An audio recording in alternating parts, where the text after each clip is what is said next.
94.9 Good FM, Good News for the Family. Selamat siang, Good News Family di mana saja Anda berada. Apa kabar Anda di siang hari ini? Kembali berjumpa bersama dengan saya Ningrum yang menemani Good News Family tentunya.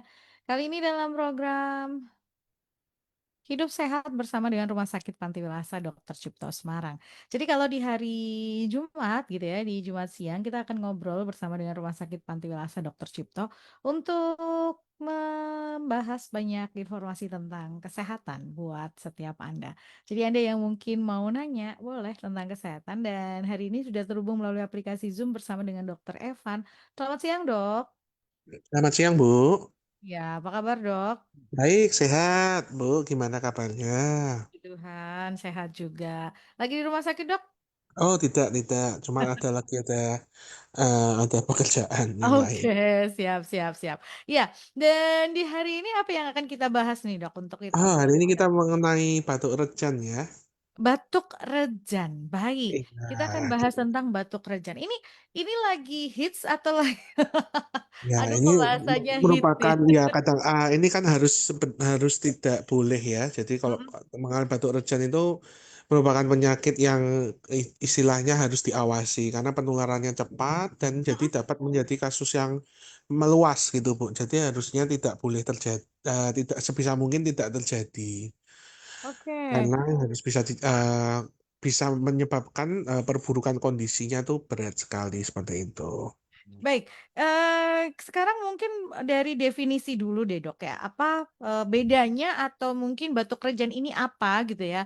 Lalu kenapa kok ini menjadi lebih lebih berbahaya dan terus juga tadi ini penularannya lebih cepat dan lain sebagainya. Ini gimana dok? Ya, jadi batuk rejan itu yang paling sering dikenal dengan batuk 100 hari karena batuknya itu lama sekali sembuhnya, Bu. Hmm, Nah, yang kita bilang namanya istilah medisnya pertusis itu loh, Bu. hmm, Harusnya pertusis itu kan juga vaksin dasar anak itu juga sudah dapat karena ya tadi sebisa mungkin jangan sampai terjadi kasus karena penularannya bisa menyebar dan menjadi kasus luar biasa. Jadi batuk rejan itu dikenal dengan istilah medis pertusis.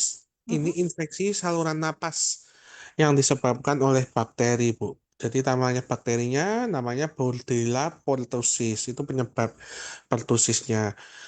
Ciri khasnya itu batuk yang sangat hebat. Jadi batuknya tuh sampai wup-wup, sampai gonggong, ya kayak gitu. mm-mm, Berlangsungnya tuh berbulan-bulan. Bahkan dibilang namanya batuk 100 hari. mm, Nah, penyebab penularannya karena bakteri tadi, ya penularannya ini lewat droplet. Kalau biasanya infeksi saluran napas itu pasti lewat droplet. mm, Jadi orang tuh sangat mudah menular. Sifatnya 90% itu kalau misalnya ada yang kena, 90% ketularan semua, Bu. Jadi mm, sangat menular sekali. Memang kalau kondisi seperti ini paling sering menyerang pada anak kecil bawah 3 tahun dan orang dewasa yang geriatri. Nah itu yang bahaya sekali.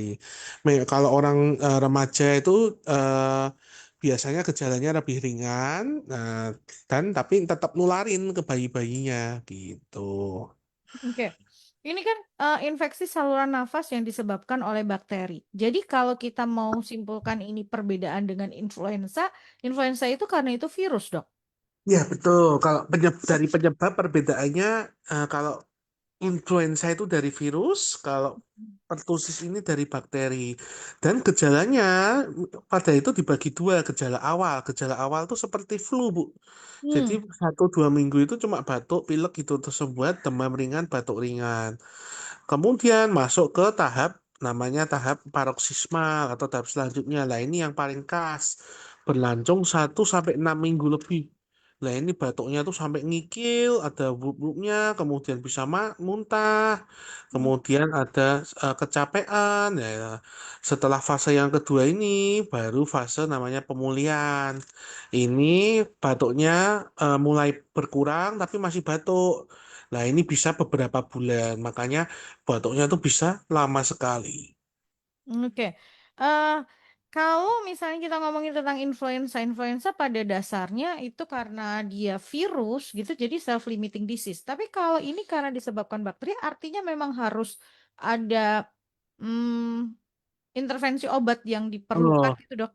iya betul. Jadi tata laksananya berbeda. Kalau memang virus itu kan biasanya self-limiting disease. Kalau Hmm. ini pertussis, kalau memang mengarahnya sudah pertusis ya berarti memang ada pemberian namanya antibiotik gitu. Oke.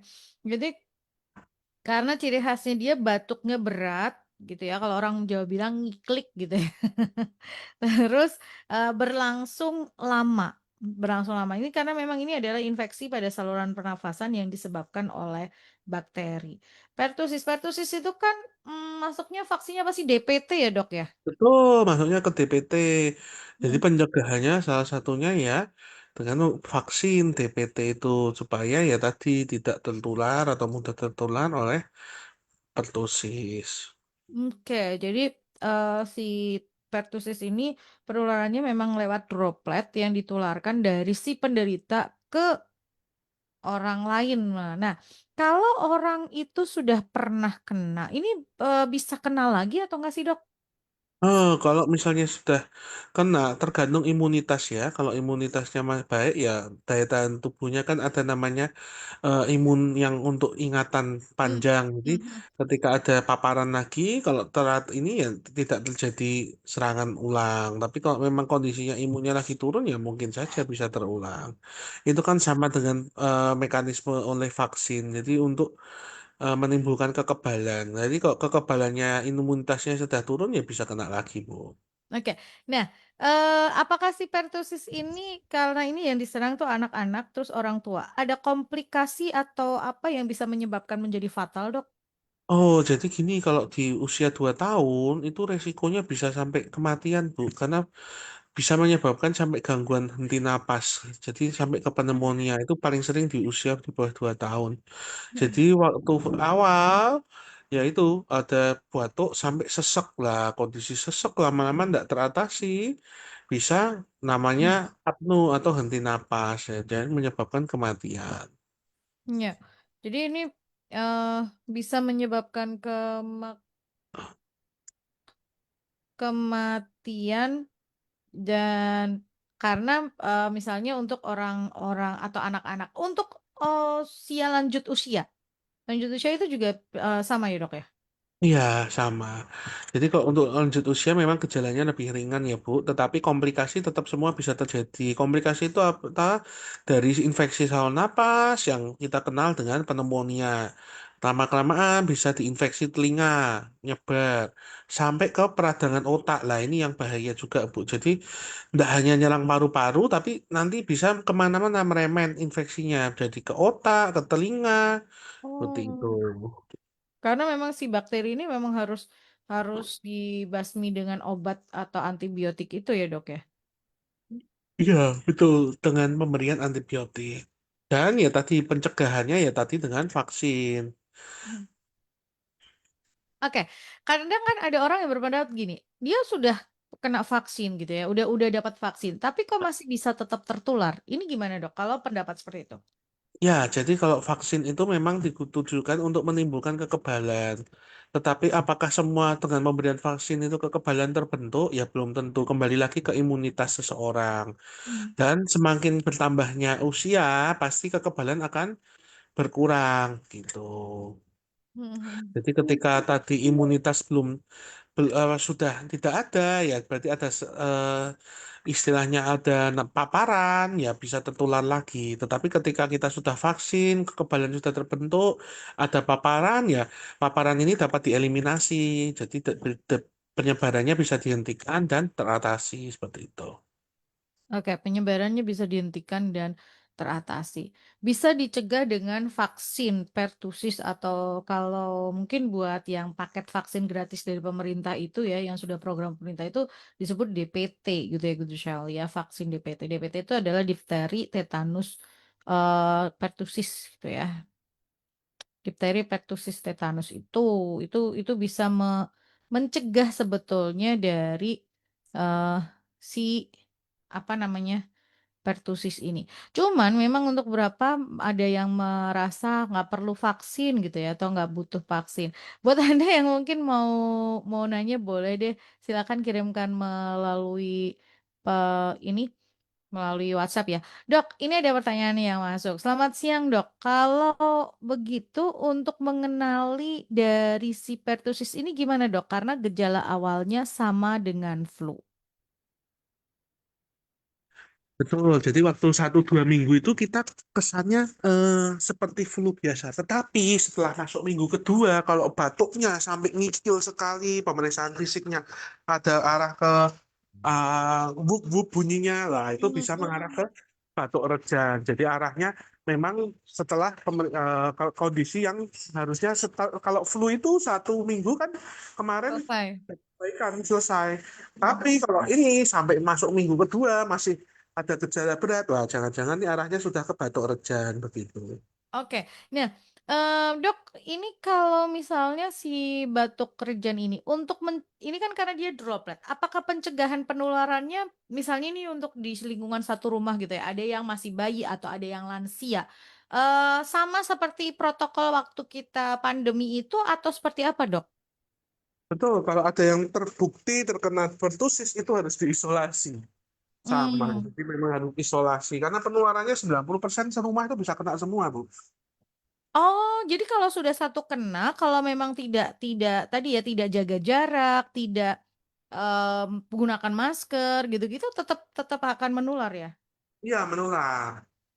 Oke, ini penting untuk diingat ya Kudu Shelley ya, karena buat apalagi kalau misalnya Anda merasa diri Anda batuk yang nggak sembuh-sembuh, terus ada bayi misalnya atau anak di usia di bawah 2 tahun atau lansia, itu penting untuk kita menjaga lah ya. Karena pada mereka bisa terjadi perburukan dengan cepat seperti tadi dijelaskan oleh Dokter Evan, bahkan bisa sampai ke komplikasi infeksi di mana-mana gitu. Nah, kalau tadi ya Dok, setelah 2 minggu kalau kita pasti, oh ini kayaknya sudah ke arahnya batuk rejan.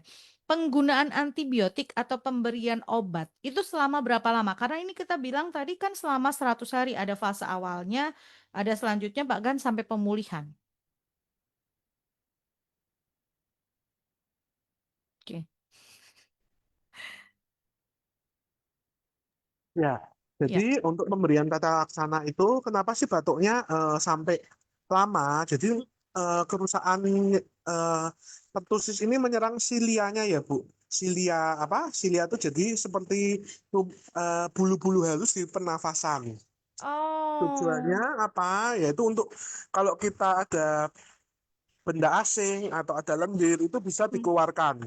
Hmm.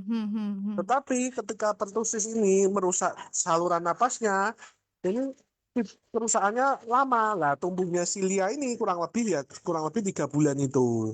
Oh, seperti itu. Jadi walaupun si bakteri itu sudah hilang, ini eh istilahnya tubuh kita tuh belum balik gitu ya, Dok ya?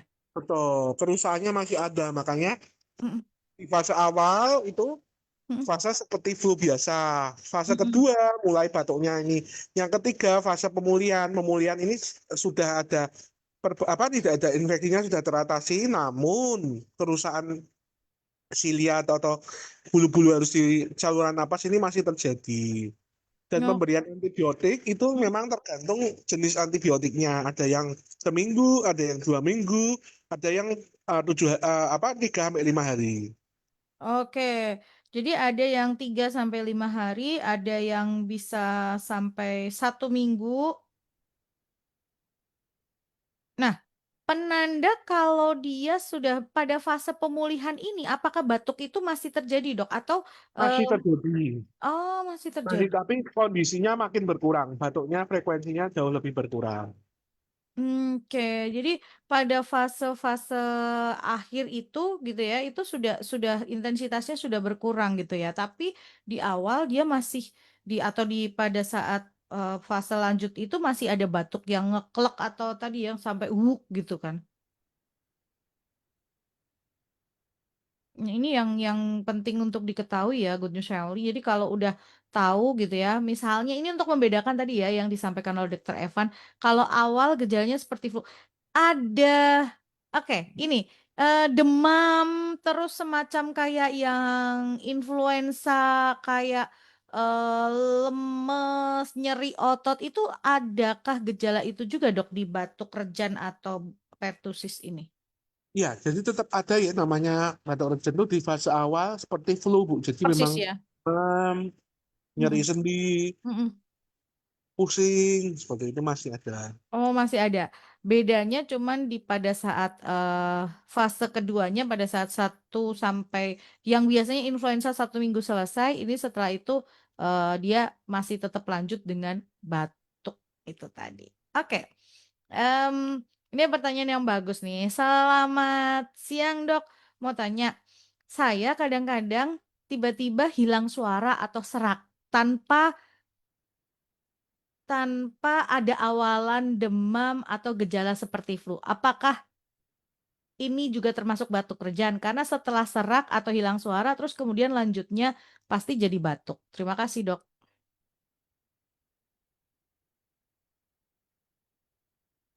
Ya, kalau serak yang berkepanjangan atau apa itu mungkin memang arahnya ada infeksi, tapi belum tentu batuk rejan.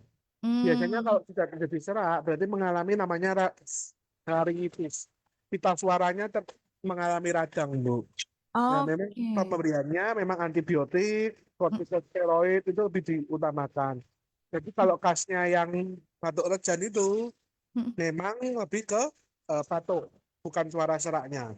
oke, jadi batuk bukan suara serak. Tapi kalau yang suara serak itu lebih sering ke rinitis tadi ya. Oke, mungkin bisa menjawab pertanyaannya. Itu kalau suara serak itu lebih ke pita suaranya yang terinfeksi nggak sih? Ya, maaf ya tadi suaranya hujan dari. Iya benar. Gajah Mada juga barusan hujannya. Iya, jadi kayak apa kalau si serak itu lebih ke pita suara ya, Dok ya. Ya, lebih pita suara ke laringitisnya. Hmm. Biasanya memang kalau penyembuhan laring juga lama, biasanya 2 minggu itu baru kondisinya pulih sempurna. Dan itu pun Hmm. harus istirahat bicara. Ketika kita masih banyak sering bicara, pasti pemulihannya juga lama gitu. Oke. Em, ini nah, Dok, untuk mewaspadai si batuk kerjaan, kalau kita sudah tahu, oh ini batuk kerjaan nih, terus dalam fase pengobatan atau kita ini, kapan kita harus waspada bahwa ini ada fase perburukan menuju ke arah yang harus diwaspadai? Ya, fase ini biasanya terjadi di awal minggu ya, Bu. Jadi di Hmm. 1 2 minggu. Nah, kita pasti kan belajar ada mengetahui ada komplikasi. Hmm. Komplikasi yang paling sering itu adalah dua. Yang pertama pneumonia, yang kedua adalah encephalopati. Apa tadi? Kalau pneumonia itu berarti khasnya adalah sesek. Ketika ada kebiruan, ada sesak, ya, napasnya cepat, wah itu harus segera mendapatkan pertolongan, harus dirawat inap. Hmm. Kalau yang kedua ada penurunan kesadaran, ada kejang, wah ini jangan-jangan sudah mengarah ke ensefalopati atau radang otak. Nah ini yang sangat berbahaya. Dan kalau sampai berat, malah bisa sampai ke kerusakan hepar juga seperti itu, Bu. Oke, karena ini si bakteri ini dia bisa jalan-jalan gitu, Dok. Iya, kan namanya bisa saja semua bakteri itu kan perjalanannya kalau tidak teratasi mengalami namanya sepsis, Bu. Sepsis Oke. itu adalah infeksi berat ketika tubuh tidak dapat mengatasi infeksi dan menjalar ke organ-organ lain. Hmm, jadi memang pertusis ini kadang-kadang orang itu mengabaikan gitu ya, alah batuk. Padahal sebetulnya ternyata kalau ada bakteri ini di dalam yang menjadi penyebab batuk ini menjadi cukup berbahaya ya, Dok. Iya, betul sekali, Bu.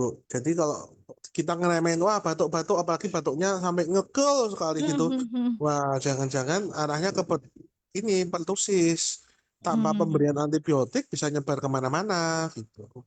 Oke, jadi kalau si batuk ini tanpa pemberian antibiotik bisa bahkan sampai ke komplikasi tadi ada. Makanya biasanya pada saat pemberian antibiotik itu tidak diberikan pada awal pengobatan, Bu. Biasanya makanya, oh 5 hari masih batuk. Wah, ini kita mulai masuk ke pemberian Antibiotik. antibiotik. Karena kalau flu itu biasanya kan kemarin kita sudah belajar flu influenza flu ringan itu biasanya 3 5 hari sudah sembuh.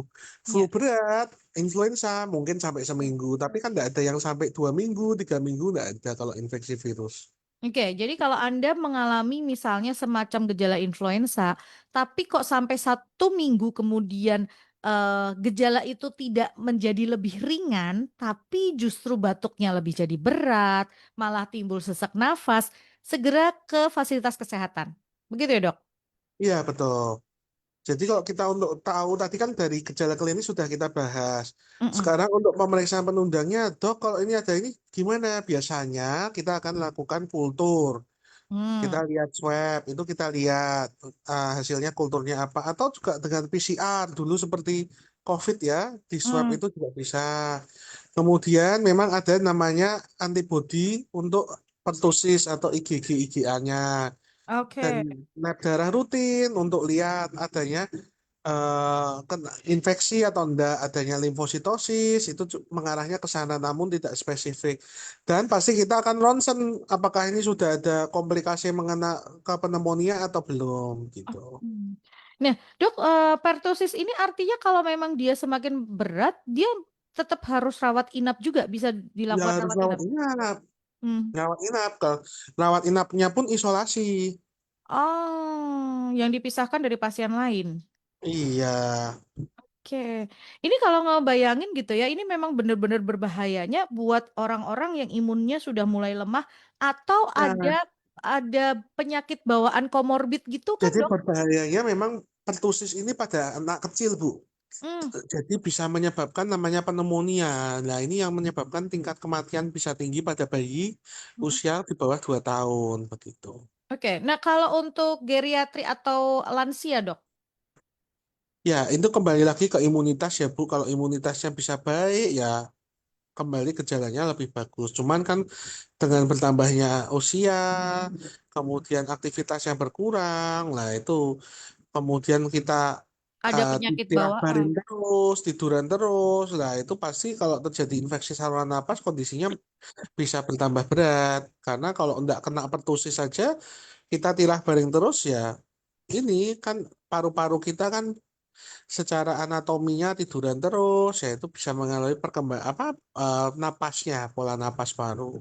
Iya, ini loh makanya, eh nah, si anak usia di bawah 2 tahun itu kan sebetulnya kalau dia menggunakan vaksin DPT, DPT kan ada 3 kali kalau nggak salah, 3 kali dengan Ya, booster 1 kali gitu ya, 4 kali. Itu em, otomatis terlindung atau sebetulnya gejalanya akan menjadi lebih ringan kalau terpapar si bakteri ini? nah, itu kembali lagi ke imunitas ya Bu. Bisa saja Balik tetap ya. nggak kena atau gejalanya ringan. Dan tadi betul DTP itu kan nanti diulangi 4 kali, terus waktu masuk sekolah sekali. Dan Oh iya. kemudian itu bisa juga usia 11-12 tahun itu diberikan untuk booster ulang. Kemudian Oh, juga dewasa itu bisa diberikan jenis yang lain namanya itu setiap 10 tahun, Bu. Jadi diperbaharui DAP ya. ya untuk di booster. Hmm, Itu jadi, biasanya untuk usia lebih dari 7 tahun menggunakan itu atau ibu hamil. oh, ya ya. Jadi sebelum kehamilan itu diberikan pada usia kehamilan 27 sampai 36 minggu juga bisa. Memang eh, pertusis ini bukan termasuk yang torch ya Bu ya yang bisa Hmm, hmm. mempengaruhi janin atau keguguran. Cuman ya resikonya tadi karena pada saat kehamilan kan imunitas kita jauh lebih rendah. Iya betul. Ih tapi penting loh kalau buat ibu hamil. Karena sering ini terasa gitu ya, sering banget gampang tertular Ya, semacam kayak influenza sepertinya padahal sebetulnya mungkin ini pertusis gitu kan, batuk sampai yang seperti itu gitu. Itu bisa terjadi. Jadi memang penting untuk dilakukan booster. Ternyata pertussis ini bisa di booster. Jadi kalau Anda memang membutuhkan booster karena merasa membutuhkan, silahkan gitu ya untuk booster. Nah, si bakteri pertussis ini dok, droplet kan penularannya antara satu dengan yang lain cepat gitu ya terjadi. Artinya kalau misalnya tadi di rumah, di sekolah misalnya, atau di tempat kerja, itu potensi penularan dengan begitu cepat itu juga bisa terjadi ya dok?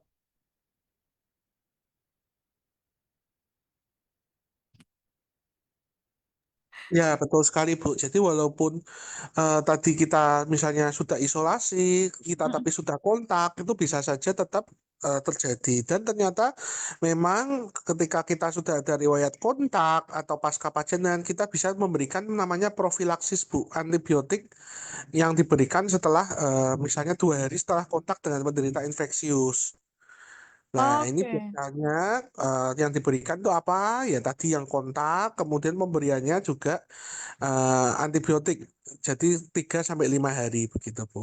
Oke, jadi setelah kontak itu dengan penderita bisa ada pencegahannya juga gitu ya, Dok ya? Iya, bisa untuk profilaksis namanya. Profilaksis. Jadi kalau Anda di dalam satu rumah sudah ada yang bergejala gitu ya, lalu cepat ya itu tadi tetap jaga kebiasaan itu isolasi kamar sendiri misalnya gitu ya. Kalau di dalam keluar pakai masker. Itu penting apalagi kalau ada anak atau ada orang lansia. Ini paling penting untuk jaga deh. Kalau kita sendiri yang terkena ya jangan sampai kita menjadi agen penularnya gitu ya, Dok ya. Prinsipnya seperti itu ya. Iya, jadi jangan sampai kita malah yang mungkin yang orang dewasa ini yang menulari ke bayi-bayi, ya begitu kan. Jadi malah resikonya besar sekali. Ini kita kalau ngomongin batuk ya sebetulnya gitu. Orang kan sering mengabaikan batuk, tapi ternyata dari batuk ini bisa sampai ke komplikasi, terus bisa sampai kemudian harus rawat inap bahkan sampai ke fatal gitu. Jadi kalau mungkin Anda merasa bahwa alah cuman batuk sedikit gitu, jangan diabaikan. Ayo dong diobati sampai beres biar tidak menjadi menularkan kepada orang lain atau anak-anak atau bahkan untuk lansia. Kasihan loh. Makanya banyak mungkin kayak bayi gitu ya yang mereka belum terlindungi, imunnya cukup rendah gitu. Nah, untuk mencegah penularan, Dok, kita kan tadi bolak-balik ngomongin imun. Artinya si kita ini selain tadi ya vaksinasi bisa diberikan booster vaksinasi. Butuh nggak misalnya tambahan-tambahan suplemen kah untuk yang kita minum untuk menaikkan imun tubuh atau cukup dengan misalnya perbaiki pola hidup dan lain sebagainya? Ya, namanya suplemen itu pasti sangat membantu ya, Bu. Yang pertama memang pola hidup sehat dulu. Pola Mm, hidup sehat, istirahat yang cukup, makanan yang bergizi, kemudian ditambah dengan vitamin, itu akan menimbulkan imunitas kita yang baik. Ketika imun kita baik, terjadi paparan patogen, ya kita bisa mengeliminasi patogen tersebut atau namanya gejalanya ringan. Jadi kita tidak sampai masuk ke komplikasi. mm, Itu untuk semua penyakit rata-rata memang pertama adalah ya menjaga imunitas tubuh kita, Bu. Supaya kalau terjadi serangan ya kondisinya tidak berat. Tidak terjadi sampai komplikasi serius. Oke, Dok, ini ada pertanyaan yang bagus banget kita jawab dulu ya sebelum nanti mungkin. Ah, selamat siang dok, mau tanya. Seringkali orang ngomong kalau batuk, pilek itu karena cuaca. Ini pendapat yang betul atau salah dok? Terima kasih. Ya. Jadi cuaca itu musim pancaroba. Biasanya paling sering seperti itu ya Bu. Yaitu perubahan panas ke dingin. Nah itu memang pengaruhnya bisa kelembapan hidung. Kelembapan hidung ini Hmm, bisa mengaruh jadi mudah flu, mudah itu bisa saja. Dan juga pada musim hujan, kalau kita hujan-hujanan, ya mm-mm, itu kan resikonya kan imunitas kita juga kurang baik. Lah bisa dari paparan sinar matahari yang kurang. Itu jadi memang banyak faktor sekali yang memengaruhi. mm, Kembali lagi ke satu, anatomi kita terganggu misalnya dari kelembapan hidung karena kita dari kering ke basah ke kering lagi, ya itu jadi kan mm, kelembapannya berkurang, jadi fungsi pertahanan tubuh kita juga berkurang karena kan di hidung ada bulu-bulu hidung ini, mm-mm, mm-mm, kemudian ada kelembapan. Kelembapan itu kan tujuannya untuk membantu mekanisme pertahanan kita fase awal kita mm-mm, untuk ada virus yang masuk. Nah, itu kan juga mempengaruhi. Kedua, misalnya memang kita hujan-hujanan. Nah, namanya hujan-hujanan juga air hujan itu kan juga ada kotorannya. mm. Nah, tidak meningkatkan resiko semua. Jadi memang tidak hanya satu faktor, tetapi banyak faktor yang mempengaruhi itu. Dari faktor mekanisme pertahanan tubuh dan faktor imunitas dan faktor cuaca begitu. Oke, jadi memang pendapat itu ada benarnya, tapi tidak 100% hanya dari situ gitu ya dok ya? Ya, jadi memang kembali lagi ke imun kita. Kalau kita bisa jaga imun, Heeh. ya enggak juga. Nah, cuman permasalahannya begini, namanya penyakit itu kan menular ya Bu ya. Hmm. Ketika satu mudah kena akan menular yang lain. Nah, itu loh Bu. Makanya ketika satu kena ketularan yang lain gitu. Ya betul. Ini karena apalagi kalau misalnya di dalam rumah gitu ya. Mm-mm. Dari orang tua ke anak, anak nanti balik ke orang tua atau anak nularin ke temennya, terus aja muternya seperti itu gitu. Iya. Jadi memang apalagi di situasi dan kondisi semacam ini tadi semacam yang disampaikan oleh Dokter Evan, kalau memang dibutuhkan suplemen tambahan bisa diberikan. Sangat bagus kok Bu. Ya, suplemen itu Mm, bisa diminum ya, isinya yang penting sesuai dengan kebutuhan kita. Jadi juga yes, jangan betul. sampai overdose. Maksudnya minum vitamin ditulis sehari sekali, minumnya 3 kali sehari. Ya tidak perlu seperti Berlebihan. itu. Ya, Oke, ini menarik ya Gun Shally ngomongin tentang pertusis gitu, karena orang kadang-kadang mengabaikan ala batuk gitu ya. Tapi sebetulnya ternyata memang harus tetap diwaspadai. Kalau memang Anda merasa gejala itu tidak segera mereda dalam 1 minggu, malah justru bertambah berat dengan batuk yang tadi sampai kayak ngung gitu ya, itu silahkan hubungin dokter gitu ya. Silahkan hubungin fasilitas kesehatan untuk mendapatkan pengobatan. Karena ini memang penting sebelum ini nanti jadi menular ke yang lain gitu. Oke dok, terakhir rangkuman dan pesan buat pendengar di siang hari ini. ya. Jadi pada siang ini kita membahas mengenai batuk rejan ya. Jadi Ya. batuk rejan ini memang terdiri dari 3 fase. Yang pertama, fase awal itu adalah fase seperti flu. Jika tidak teratasi, ini dapat menjadi komplikasi ke pneumonia, bahkan ke ensefalopati atau radang otak. Terutama pada bayi yang usianya di bawah 2 tahun atau di bawah setahun. Ini resikonya besar. Ketika sudah masuk fase pertama ini, masuk fase kedua, yaitu fase batuk yang sangat ngekel. Nah, Hmm. ini batuknya ngik-ngik sampai wup-wup sampai kayak bilang batuknya menggonggong, wok-wok. Nah, itu masuk ke fase yang kedua.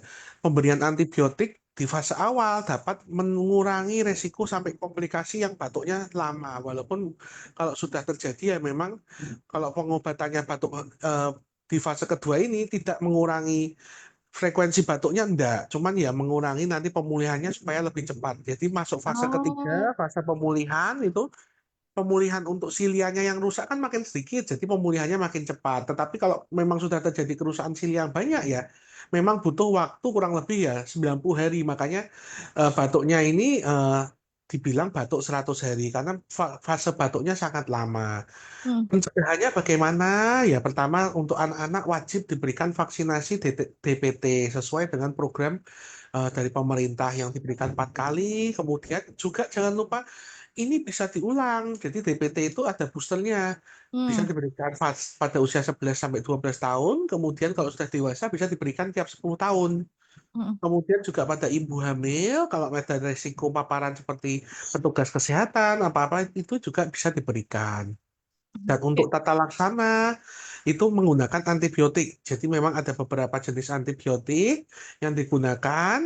Tujuannya ya apa? Untuk mencegah komplikasi. Dan jika memang sudah ada pasien yang sudah tersuspek pertusis, ya memang harus diisolasi. Dan jika kita sempat kontak, ya ada namanya profilaksis antibiotik. Hmm. Seperti Oke, itu ya. dok, ini tadi saya menggarisbawahi ada satu kalimat dari dokter Evan gitu ya, bahwa karena ini pemulihannya cukup panjang gitu ya, sampai 90 hari, pengobatan itu tidak serta-merta langsung menghentikan batuk. Iya, betul sekali. Jadi ketika sudah tadi kerusakan silia terjadi, obat itu hanya mengurangi supaya tidak jadi komplikasi yang parah. Tetapi silianya ini Oh. harus tumbuh lagi, ya supaya bisa tumbuh ini memakan waktu kurang lebih ya tadi sembilan bisa puluh sampai hari. 90 sampai 3 bulan lebih begitu. Karena beberapa kali saya bertemu dengan orang yang aku batuk tuh nggak sembuh-sembuh, udah dikasih obat, udah dikasih ini ini nggak sembuh-sembuh. Ternyata memang harus sampai 90 hari baru dia bisa Ya, mereda. jadi kalau kita bicara batuk redan seperti itu, tapi mekanisme batuk itu ternyata banyak sekali, Bu. Tidak hanya karena itu, karena alergi, Yes. karena hipersensitivitas ya. Jadi memang penyebab batuk itu sangat kompleks sekali, Bu. Ya, ini salah satunya batuk rejan, batuknya disebabkan oleh akibat kerusakan dari saluran napasnya gitu. Iya, jadi kalau memang ini terjadi gitu ya, Guntur Sally, makanya daripada ini terjadi kan 90 hari panjang ya, 3 bulan loh itu ganggu banget loh batuk itu ganggu jujur, gitu ya. Saya tuh paling sedih kalau batuk, kenapa? Karena mengganggu gitu, bener-bener ganggu gitu ya, rasanya nggak enak gitu kan. Nah, jadi jangan sampai terjadi, lebih baik tadi vaksin, cegah penularan, naikkan imun tubuh, gitu ya dok ya. Ya, Sehingga kita bisa tetap safe dan kita tetap sehat. Harapannya seperti itu. Kalau Anda membutuhkan layanan kesehatan, datang langsung ke Rumah Sakit Pantiwasa Dr. Cipto Semarang ya, untuk bisa mendapatkan layanan kesehatan. Dokter Evan, terima kasih ya. ya. Terima kasih Bu, sehat selalu. Sehat selalu, sampai jumpa. Ya, dan terima kasih buat Anda Good News Family. Berharap apa yang dihadirkan hari ini jadi berkat dan bermanfaat buat setiap Anda ya. Selamat siang, Tuhan Yesus berkati.